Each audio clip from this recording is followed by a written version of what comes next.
আসসালামু আলাইকুম। শুভ সকাল। সকাল সকাল আমি রান্না করতে চলে আসলাম।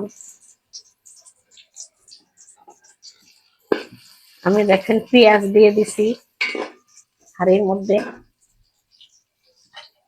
তেজপাতা দিয়ে দিলাম, এই মশলাগুলো দিয়ে দিলাম, গরম মশলা, দারচিনি, এলাচ, আমি দুইটা লং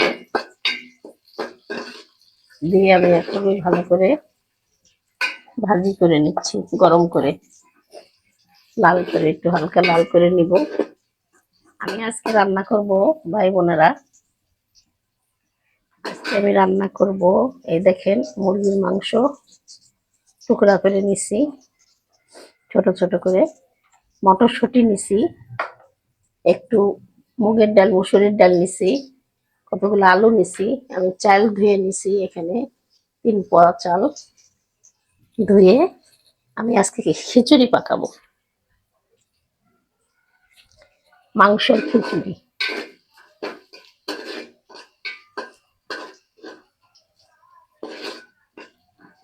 মাংসের খিচুড়ি আজকে, মুরগির মাংসের খিচুড়ি।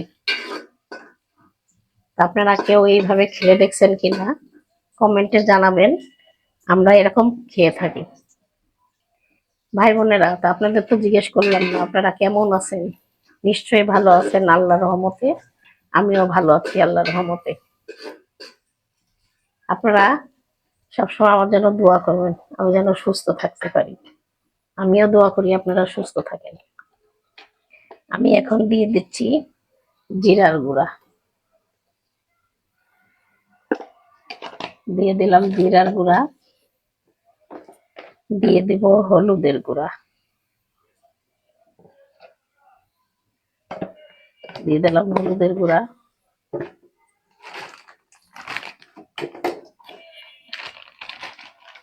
দিয়ে দেব লবণ। লবণটা আমি প্যাকেট কিনছিলাম, কিন্তু প্যাকেটে সব বয়ামের মধ্যে ধরে নিয়েছে, আমি প্যাকেটেই রেখে দিছি। দিয়ে দিলাম মরিচের গুঁড়া, একটু বেশি ঝাল দিলাম, যেহেতু আমার কাঁচা মরিচ নাই ঘরে। নাই তো নাই, না থাকলে আর কি করব বলেন। সংসারে অনেক সময় অনেক কিছু থাকে না, কিন্তু নিজেকে মানায় নিতে হয়, করার কিছু নাই। আমি এখন মাংসগুলোর মধ্যে দিয়ে দিই, পানি না দিয়ে। মাংসগুলো আগে কেটে ধুয়ে রাখছিলাম।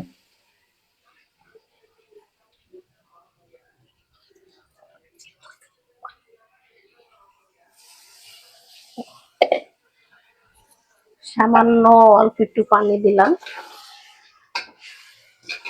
প্রথমে তো মুরগির মাংস থেকে পানিগুলো উঠবে না, তাই জন্য আমি একটু পানি দিয়ে দিলাম, পরে তো আবার এক গাদা পানি ওঠে।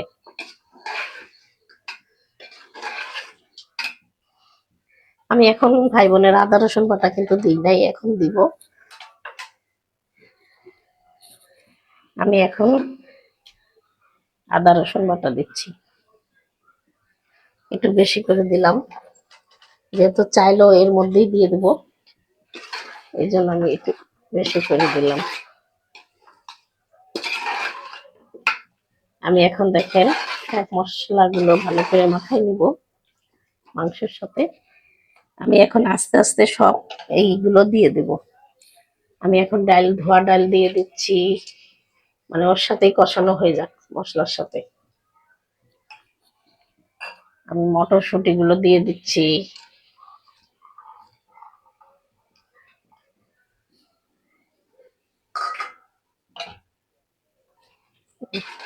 এই হাঁড়িতে আসবে তো না জানে, এই বড় হাঁড়িতে চড়াবো। আমি সব মশলাগুলো দিয়ে দিলাম।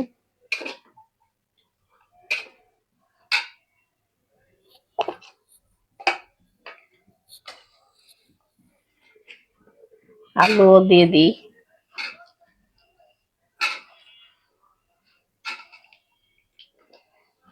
দিয়ে দিলাম আলু,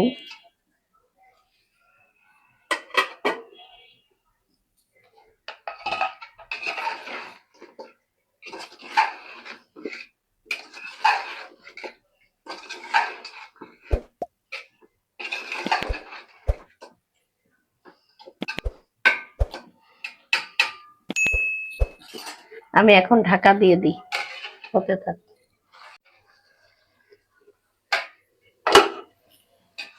ভাই বোনেরা, আমার মাংসগুলো কষানো হয়ে গেছে। এই যে আলু, মাংস, মটরশুঁটি, ডাল সব কষানো হয়ে গেছে। আমি এখন খিচুড়ির মধ্যে ঢেলে দেবো। আমি এই হাঁড়িটা হবে না, হয়তো আমি হাঁড়িটা পাল্টাই ফেলছি। আমার সন্দেহ লাগছে যে হাঁড়িটাই হবে না। আমি একটু বড় হাঁড়িতে দিয়ে, আমি আবার ছোট হাঁড়িতে রাঁধতে পারি না, একটু বড় হাঁড়িতে ঢেলে দিলাম, যদি ছোট হয়ে যায় পরে, এই জন্য ঢেলে দিলাম। আমি এবার পানি দিয়ে দেবো। দেখেন কত সুন্দর হয়েছে, নাড়াচাড়া করে এবার পানি দিয়ে দেবো।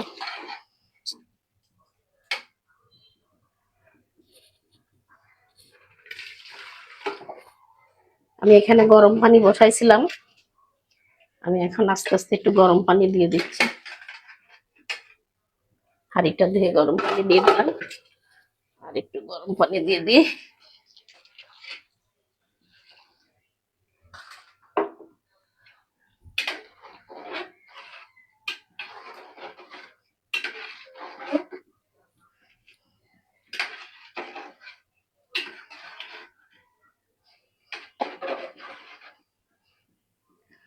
লবণ হয়েছে কিনা একটু চেখে দেখি। লবণ হয় নাই, লবণ হয় নাই। আবার একটু লবণ দিলাম।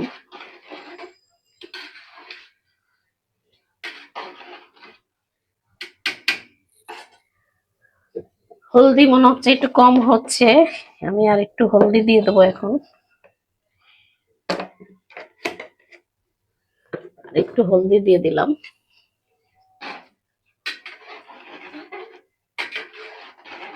আমি এখন ঢাকা দিয়ে দেবো ভাই বোনেরা, আর একটু পানি দিব, দিয়ে ঢাকা দিয়ে দেবো।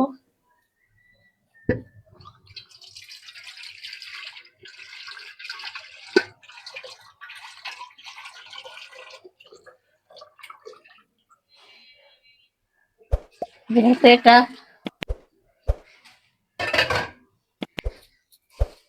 সিদ্ধ চাল, এটা সিদ্ধ চাল, একটু এই জন্য পানি বেশি দিলাম। এইভাবে আপনারা পোলাও চাল দিয়েও রান্না করতে পারেন। এই যে দেখেন মটরশুঁটি, ডাল সব করে দিছি।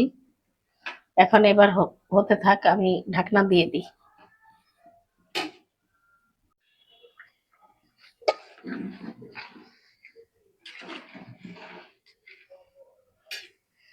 ভালো হয়েছে, হাঁড়িটা পাল্টে দিছি, হয়তো ওই হাঁড়িতে হতো না।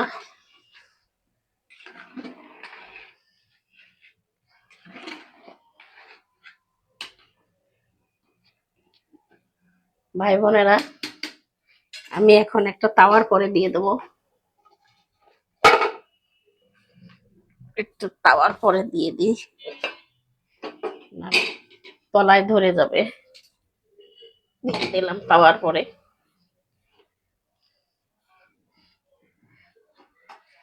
এবার আস্তে আস্তে হতে থাক, একটু প্রায় 4/3 ভাগ হয়ে গেছে, 1 ভাগ বাকি। দেখি একটু চালটা কেমন শক্ত আছে। হ্যাঁ, একটু শক্ত আছে, এই পানিতে হয়ে যাবে চালটা।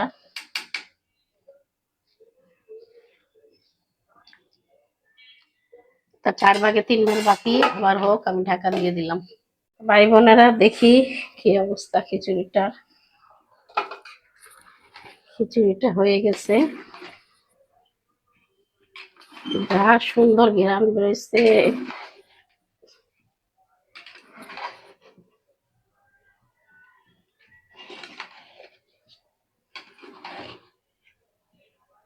তা ভাই বোনেরা, আপনারা এরকম করে রান্না করে খেয়ে দেখবেন, আশা করি ভালো লাগবে। আমার কাছে ভালো লাগে, এই জন্য আমি এইভাবে করি। গরুর মাংস দিয়ে করলে আরো সুন্দর লাগে। গরুর মাংস আমার একটু ছিল না, এই জন্য মুরগির মাংস দিয়ে করলাম। আমি বেশিরভাগই গরুর মাংস দিয়ে করি। আহ, আমার খিচুড়িটা হয়ে গেছে, আমি দেখি এখন। হ্যাঁ, হয়ে গেছে। একটু খেয়ে দেখলাম, মজাই হয়েছে, সুন্দর। নিজের রান্না বলে নিজে বলছি না, আপনারা এইভাবে রান্না করে খেয়ে দেখবেন, আশা করি ভালো লাগবে। তা আমি এখানেই শেষ করলাম। আল্লাহ হাফেজ।